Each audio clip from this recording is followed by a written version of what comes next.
Welcome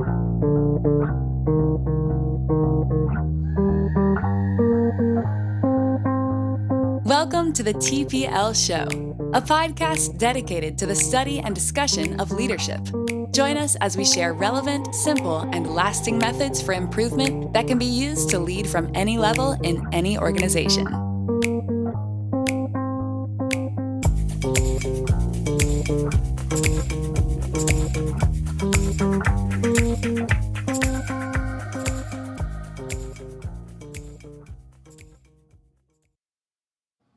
Hey everybody, welcome to the TPL Show. I'm here with Luke Weber. I'm Dave Cahill. And today we're going to talk about noble purpose. All right. What is it? Why is it important? And how do you animate it in your organization? Yes.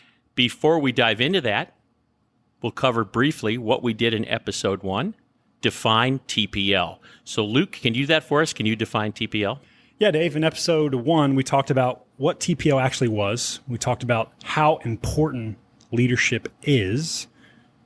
We talked about the 2 authority streams and how you can increase TPL and tools that can be used to help with that. And then we briefly discussed how everybody can be a better leader if you just study and practice leadership. So everybody go back and check out episode 1, get those details. That full episode's great. That was our first one. We really liked it. Yeah, we did pretty well on that one. Go back and check that one out. All right, fantastic. An organization's noble purpose explains why it exists. It's a clear and concise statement of what the organization does to improve the lives of its customers. Yeah. That's what makes it noble, right? Noble purpose is the foundation of every strategy and the prime consideration in every decision made it work. So having a well-animated noble purpose enables people in the organization to answer yes or no to any question in an aligned way. Yeah, that's good. So that's what noble purpose is all about, right? Awesome. So obviously this idea is powerful yet simple, right?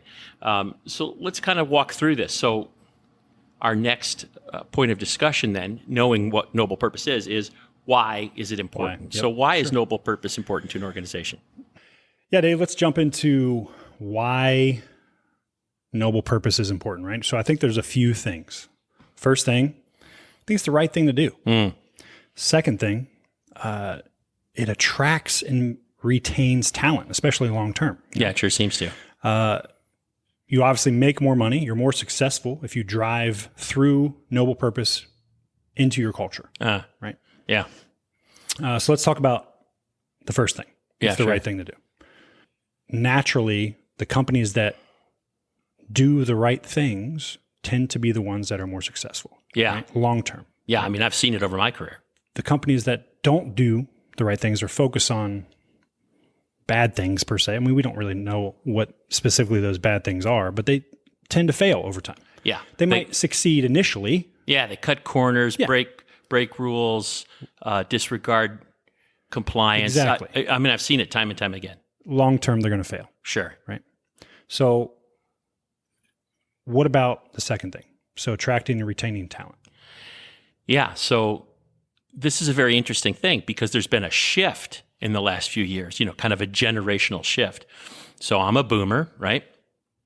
In my day and in the kind of decades before it, in my father's day, my grandfather's day, when people would sign on to an organization, it was a career thing, kind of a lifelong thing. People would stay maybe for decades, maybe for their entire career. And they delegated, if you will, the idea of noble purpose to their organization and that just trusted that their organization would do the right thing. And they stuck with their organization through thick and thin and so forth. Right. People were much more interested, for instance, in those days in earning a living as their primary reason for working, right? Now, there are other reasons for working too. There are reasons like being affirmed, achieving job satisfaction, earning respect, and so forth. So there are other reasons than just pay, but in the past, pay was very, very high on the list, and the others were much lower on the list or maybe didn't exist at all.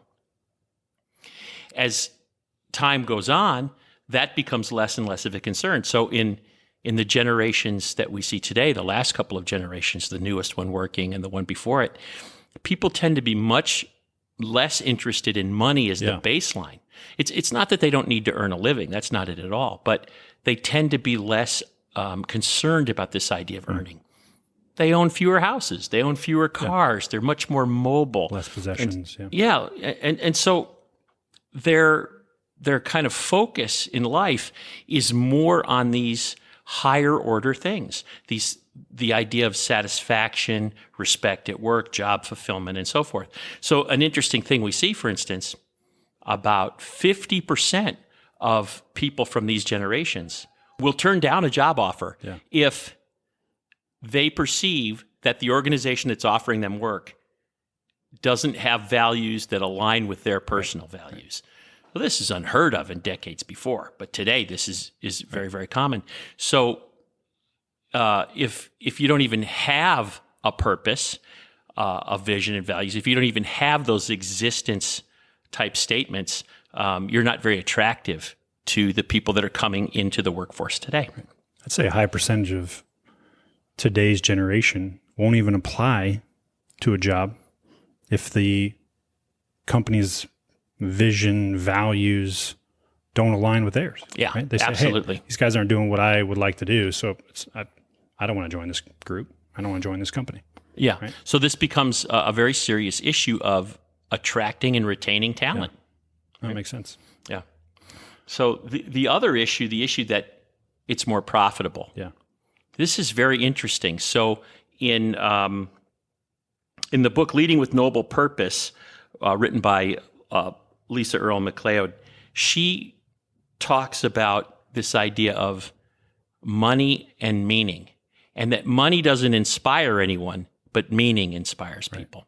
So when you're very profit-centered and you're talking profit all the time, it might be easier to measure and track where you are, but it's not inspiring. And after all, we humans are very emotional creatures, and we need inspiration and not just numbers. So what happens when you become just entirely focused on the idea of profit, and that's what you're talking about, it's much less inspirational, much less attractive. There's much less job satisfaction and so forth.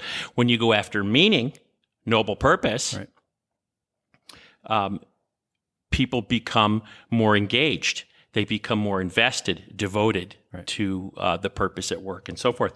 So these two fellows, Jim Stengel and Millard Brown, did a 10-year study of over 50,000 brands, and they found out that these organizations that have a noble purpose that's well animated, they outperform the typical S&P 500 company by 400%. Wow. So here we see it's the right thing to do to focus your organization around a noble purpose.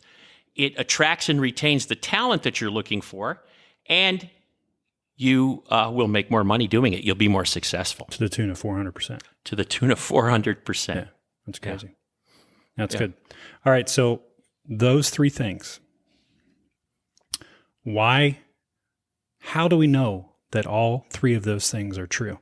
Right? Yeah. So that's interesting, right? So the reason why it's important, these three things we've mentioned, what bears this out? And when you think about it organizationally, we have to start talking about what we call the passion chain. Passion chain. Yep. So if your organization has this noble purpose, a very clear and concise statement about how you improve the lives of your customers, and it's well animated, and you're living it daily, using it to make decisions, you're bringing it up all the time, you're talking about your strategies, your plans, your projects, your sprints, and all of that in the context of how those things support your noble purpose, you create a passion chain. Right, so the passion chain is this energy that drives from the noble purpose down into all levels of the organization, from the gemba, where people are adding value, so to speak, as we say in lean, right, for the customer, and into the various support mechanisms. So we've talked about this before. Yeah. Right. Give the example of the passion chain that you normally speak on. Sure.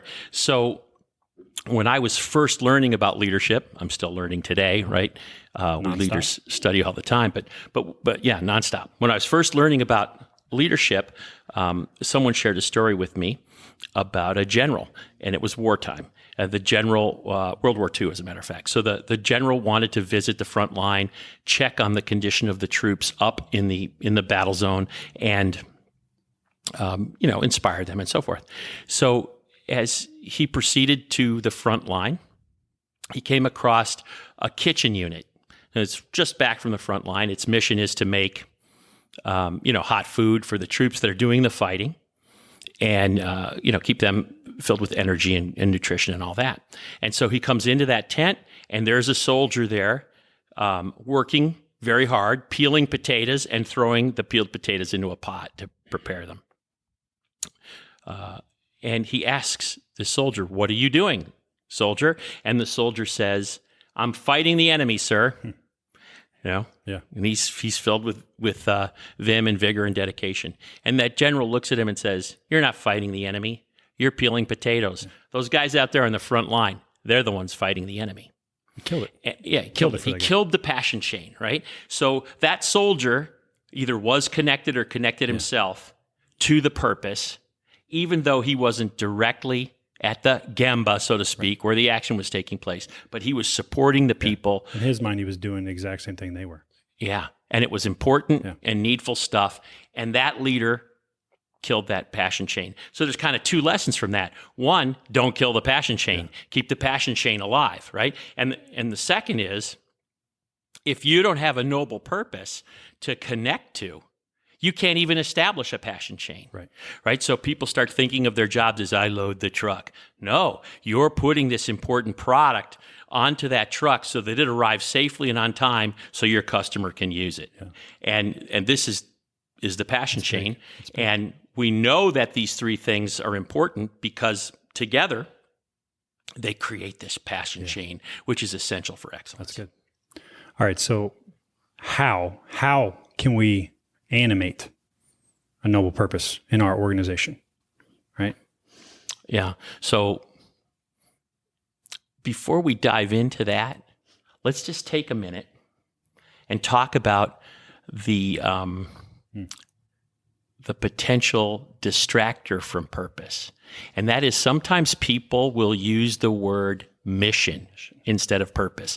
And they'll say our company has a mission statement, right? So as it turns out, words are really important. People know what words mean, and they depend upon the definition of words to draw meaning and make conclusions and so forth. Language matters. That's why we have a language, right? So in that regard, let's take a look at the difference between purpose and mission, right? So if we look at the purpose of the Red Cross, why does the Red Cross exist? And you can kind of noodle that around for a while, but really, if we use our approach to developing a purpose statement for the Red Cross, it exists to help victims of crises. Right. It helps people who are the victim of a crisis, recover. Right. How simple is that? Very simple, right? So that's what the Red Cross does all over the world. Now, the Red Cross has been doing that for, 130, 140 years, whatever it is. But only for the last 50 years or so has it collected and distributed blood. Collecting and distributing blood is a mission. Right. That's one of the missions of the Red Cross, but not its purpose. Right. So in other words, mission is a subset of purpose.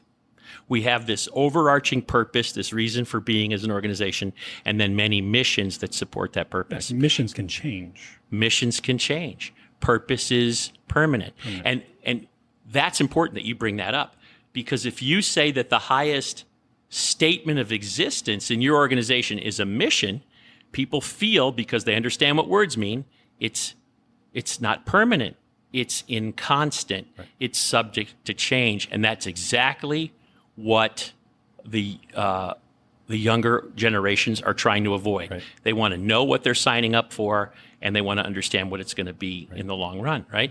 So when you say purpose, that's permanent, that's constant, and it sends that message. Yeah. So we want to have a purpose and not a mission. Yeah. That's the first part of the how, let's say, right? And from there, the senior leaders of an organization have to come together because this is their obligation. This is their responsibility to make sure that there's a clear, well-animated purpose for the organization. Ultimately, they are the ones that are driving this through the organization. Yeah. They're entrenching it into the culture. Right. Yeah, they're the ones driving it into the culture. Right. They're responsible for its health, its effectiveness, and so forth. Now, certainly they can get help, and we'll talk about that in a moment, but it's ultimately their responsibility. So they need to come together, and then there are 3 questions they can ask.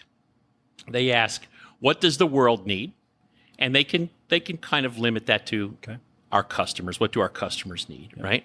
And then what do we do well as an organization? And what are our people passionate about? What are we passionate about here in this organization? And so when you kind of struggle by answering those questions seriously, you could think of them as kind of a Venn diagram. And the place where the answers to all 3 of those questions overlap, that's where you're going to find your purpose. And this shouldn't be some kind of 4-hour workshop with a veggie tray and you come out at the end of it with the answer. This is something you should struggle with over some time and think about deeply. Answering those 3 questions, seeing where they overlie, and then finding your purpose in that place where they all overlie. If you just do 2 of the 3, you'll get a partial answer that could lead you astray. So for instance, if you answer, well, what does the world need and what do you do well, without the idea of what are your people passionate about, just those first 2, you'll come up with revenue. You'll come up with profit, right? And that alone isn't sufficiently balanced to create this noble purpose. So real quick question for me. So the first question, what does the world need or what do our customers need? Yeah. Right. Over time, that can change, right? It could, but it's not likely to change. You should review it periodically, right? You review it in your annual review or every other year, whatever that might be, or when there's some type of major upset or innovation to your organization. Yep. But mostly it's permanent, and it lasts for years or decades for the most part. So it's not a major shift or change. It could be just a tweak. Right, could be. Got it. Okay. Could be. Right. Like, for instance, as language evolves. Oh, yeah. It might be the same purpose, but the language used to words. express it evolves, right? So those 3 things senior leaders struggle with, and then they come up with an answer. So let's call that their working draft, the working draft of their noble purpose.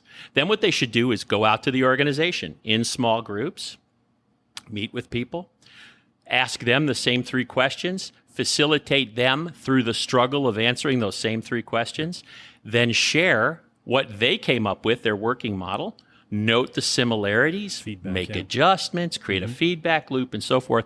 And as they're doing this throughout the organization, they're maturing their noble purpose until finally they arrive at this noble purpose, right? Once that's done, then you drive it into the culture. So you start to build it into things, into communication, into new hire orientation, into performance management reviews, into meetings. Share with us a little bit about what you've seen with our clients in terms of the methods they use to animate noble purpose. Yeah, so I've seen a few previous clients, kind of a common thing they will do is they will print it out on large posters or sheets of paper, right? And I've seen clients where they've had TVs on the wall, right? So they have it scrolling like a PowerPoint or whatnot. But they put it up there with their PVV, their purpose, vision, and values. But it's the first thing, purpose. Walk in the front door, first thing you see, purpose, right? So anybody coming into their organization, they're going to see what this organization does on a day-to-day basis. So it's just everywhere. It's everywhere. Written and everywhere. Up and for everyone to see. Everywhere. I mean, everywhere you look, it's there. It's something they do on a daily basis. Additionally, I've seen previous clients almost use it like a pledge of allegiance in a meeting, right? Yeah. So the beginning of every meeting, they are reciting their purpose, vision, values. Yeah, I've seen them ask, okay, Bob, you tell us what the purpose is today, or Sure. whatever, and ask maybe questions in the meeting. Can someone share an example where we really fulfilled our Supported purpose? that. Yeah, sure. Or where our purpose was really challenged, Right. And so forth. So they bring it up in their meetings, their decision making. It's built in, Yeah. right? So it pushes it to every level in the organization through those methods. Yeah. Right? So where everybody knows what it is. You could walk down to a middle manager. You could walk down to a production floor manager. You could walk it down to a janitor and ask them the same question. Yeah. And they're going to know the answer. So I can remember a client in Cincinnati that required every employee that worked there, after they completed their orientation and they were certified in their basic job, they would have to earn their yellow belt. Oh, yeah. Which is a lean user. So they would become certified in basic lean practices and so forth. And part of that learning was to go to a board of review. They had to pass a test and be kind of evaluated by their peers, et cetera. And one of those key issues in the board of review was, tell me from memory, what is the purpose? What values. the vision and values of the organization, right? No, that's good. So so these are the ways. There are many others, but All these kinds are of ways you different can. ways. you Those can are the ones animate. that I've seen, recently, right? Yeah. Okay, so what we've talked about today is what is noble purpose. This statement that is very clear and concise about what an organization does to make the lives of its customers better. And it's focused on customer. It's not focused on stakeholder or employee. If you try to focus on too many of those things in a purpose statement, you just get diluted and it comes to nothing. Right. It's weak soup, right? And then why it's important, and it's the right thing to do. Yeah. It attracts talent. It improves the bottom line, and Passion chain. when these things happen, you create this passion chain, which really leads to excellence. And then how do you do it? You answer these three questions. What does the world want? What do we do well? What are our people passionate about? By answering those, you find where those questions overlap in the Venn diagram, if you will. Your purpose, you clarify that, simplify it, take it through your organization, get feedback, and then just build it into the culture and make it a relentless part of what you do every day to make decisions and take actions in your organization. Simple concept that has a great impact. Yeah, fantastic. That's great. No, that was good. Thanks, guys, for listening. We'll catch you at the next episode.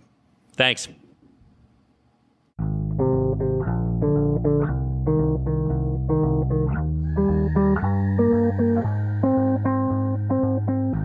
Thank you for listening to the TPL Show. We hope you'll apply what you learned today and tell us how it went. If you want to share, want more information, or have questions, please contact us at info@tplshow.org. Have a great day.